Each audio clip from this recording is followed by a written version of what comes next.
Sa bayan ng Sariaya, Quezon, matatagpuan ang isang lumang bahay na pagmamay-ari ni Catalino at Loisa Rodriguez. Itinayo ito noong 1922 at may 8 anak ang mag-asawang Rodriguez. Ang mansyon na ito ang nagsilbing venue para sa mga mahalagang okasyon at kasama na dito ang Political Victory Party Celebration kasama ang dating Pangulong Manuel L. Quezon.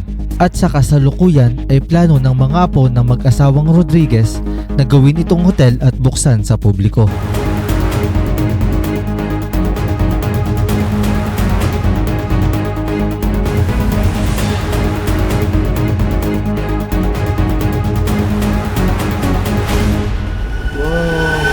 Guys, pagkatapos ng halos 1 oras at kalahati nating biyahe mula Batangas City papunta dito sa bayan ng Sariaya, narating na natin itong Rodriguez House. So tara, samahan nyo akong pasukin ito.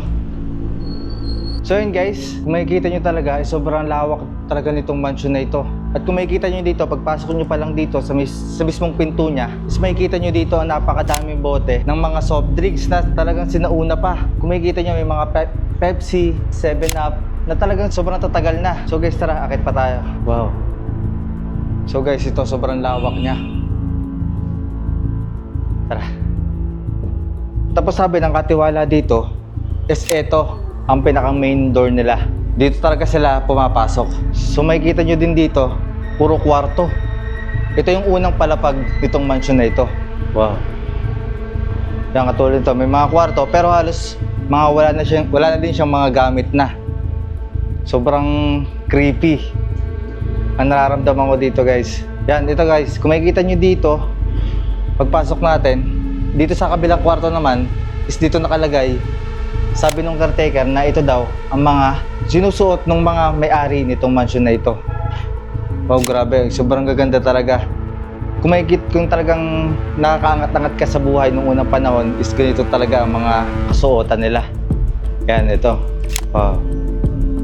Tsaka ito guys, kung makikita nyo dito, meron din ditong mga maleta.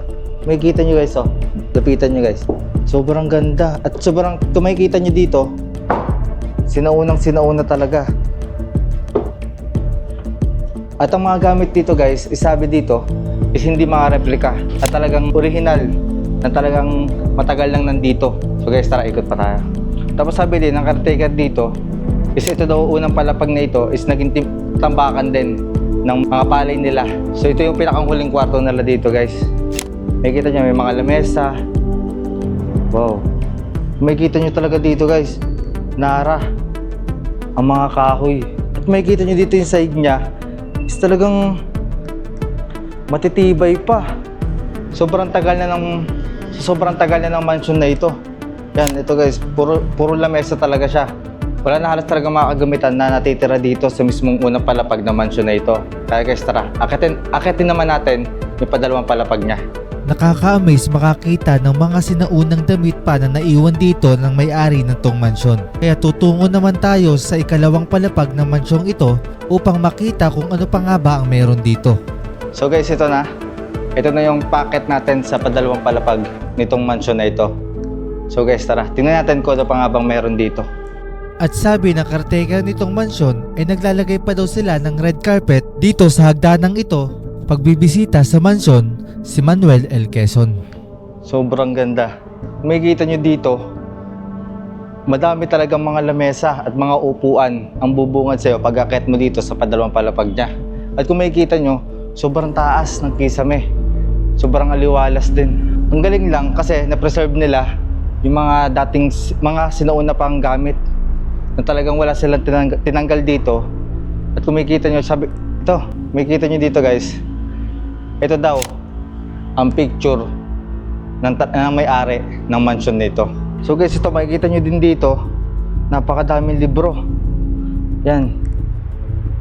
Pero ito nakakamangha guys, talagang na-preserve nila itong typewriter na ito.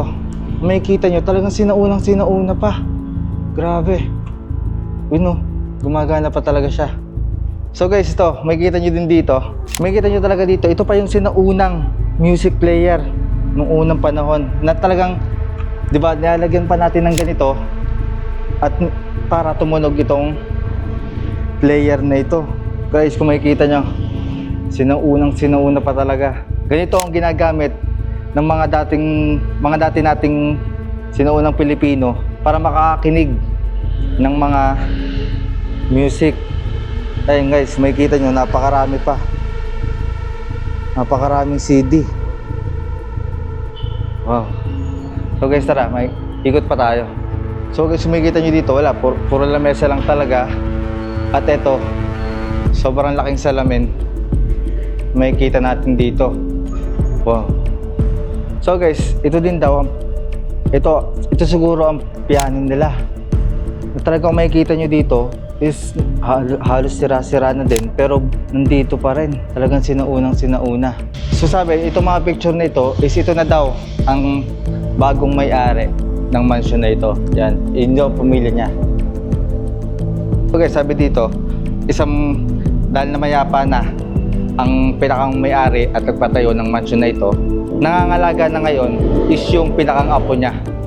So sobrang galing din kasi talagang hindi niya pinabayanan itong napakalaking mansion nito. Kasi syempre, sayang din naman.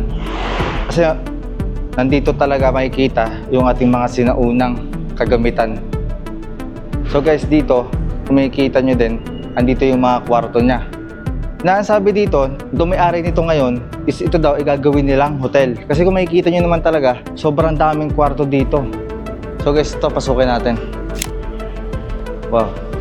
Kaya kung makikita nyo dito guys, may mga kama din.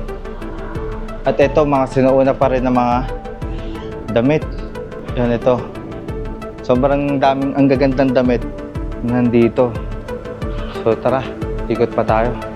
So guys, ang kagandahan din dito, mula dito sa unang kwarto, dito sa padalawang palapag, is diretsuhan. Meron din daan dito para makapunta ka sa padalawang kwarto. Yan, makikita nyo. Ito yung padalawang kwarto niya. Talagang sobrang daming kwarto nito guys. May kita nyo pati dito, ito yung painting. Oh grabe, ang ganda. Kung makikita nyo, ito yung piano at ito yung mga may-ari ng mansion na ito. Grabe, ang ganda ng painting. Wow. So ito guys, patungo naman tayo dito sa patatlong kwarto na niya. Na halos puro higaan din.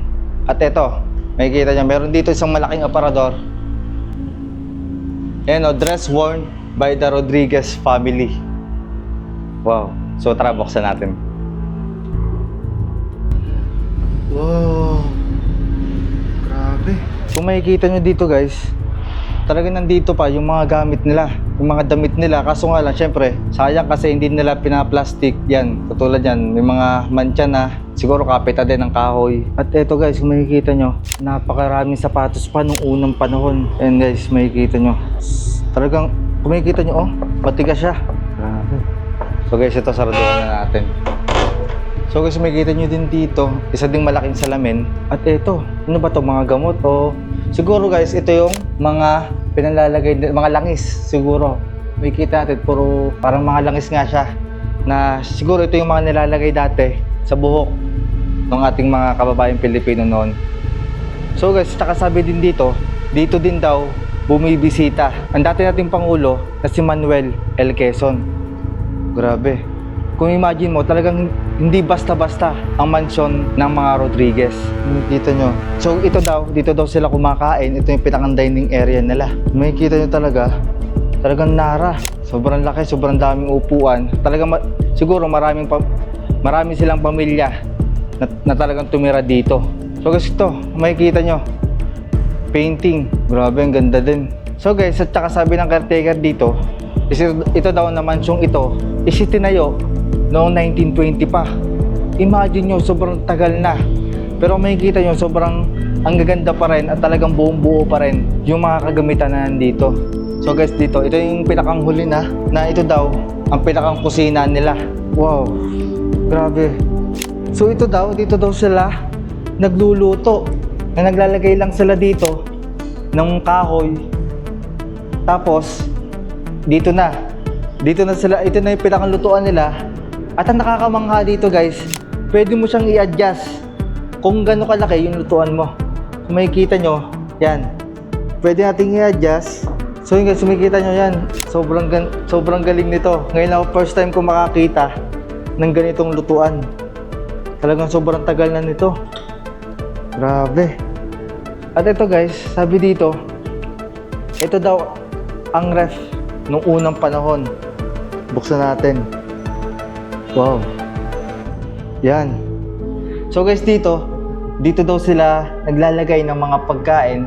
Tapos dito sa pinakababang ito is naglalagay sila ng yelo para lumamig yung nasa loob nito. Wow, grabe. Ngayon lang din ako nakakita ng ganitong klaseng ref.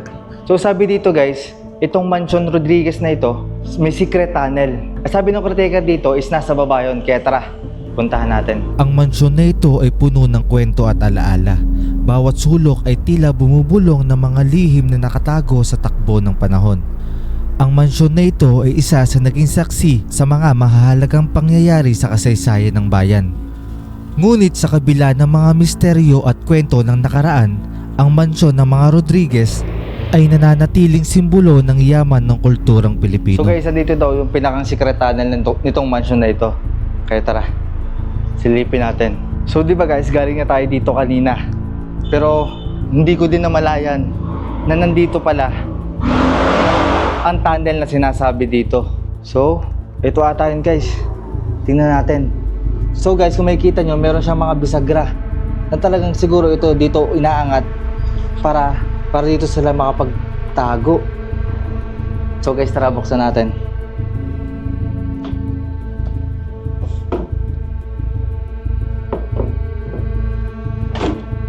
Wow. So guys, ito. Kung makikita nyo, ito daw ang pinakang tunnel. Yan. Wow. So guys, to tara. Tingnan natin. Kung makikita nyo din dito, meron ka makikitang bolt na napakalaki. So hindi lang natin siya kayang babain na kasi may nakaharang na. Pero sabi ng caretaker dito, ito daw isdaan papunta sa simbahan. Grabe, imagine nyo kung gaano kalayo ang simbahan dito. Pero dito daw talaga sila dumadaan nung unang panahon para papunta sa simbahan. Wow. Grabe. Siguro may kayamanan pa nandito sa bolt na ito.